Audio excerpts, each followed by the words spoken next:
How can you say this election was free and fair? 12 million people chose to or felt they could not vote. Election officials, election observers stayed in their hotels. We saw riots, looting, arson. We saw civilians being killed.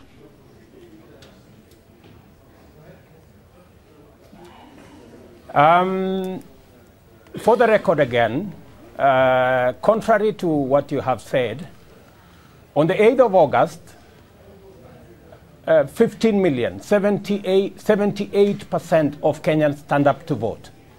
In this election, 40% of Kenyans have turned up to vote. It was the intention of the opposition that no Kenyan showed up to vote.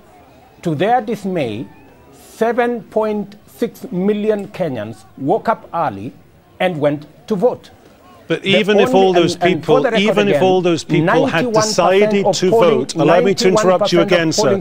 Even if all those people had decided to vote and they had gone to the polling booths, they could not have voted because election officials put in place by the Electoral Commission were not there. The materials to vote were not on location. I am talking to you, if you have the correct information about this location, of 7.6 million people who actually voted. I am not talking about those who did not manage to vote. There is 9% of Kenyans, about 1.8 million, who did not vote. And those people who did not vote, they didn't manage to vote because of violence.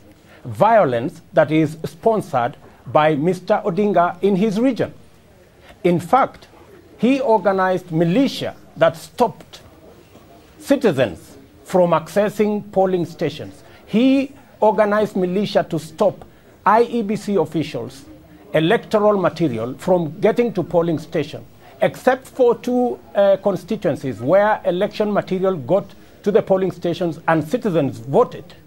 Okay. In about 3,000 in a country where the population is 19.6 million. Let me finish. In a country where the population is 19.6 million, should you not, can I suggest to you, be actually talking about the 12 million people who did not vote as opposed to the 7.2 million people who did vote?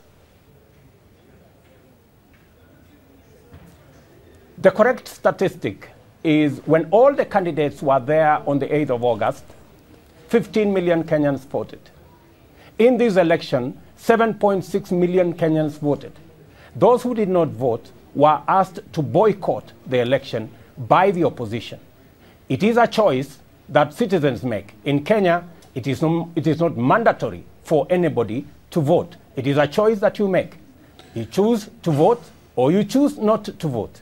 What we are against is Mr. Odinga's use of militia and violence to stop citizens from exercising their democratic constitutional right. And he succeeded in a very small section of Kenya. That is only 9% of Kenya. He managed to stop citizens from voting. Off the back of that, we've got on tape Raila Odinga saying he is prepared to talk, presumably within a parameter of another election happening within 3 months, 90 days-ish. What is Mr. Kenyatta's central message to Raila Odinga? Will they come together and talk to each other or negotiate through something like the Supreme Court again or the Electoral Commission again? Our statement and our position to our friend Mr. Odinga is that Kenya is a constitutional democracy.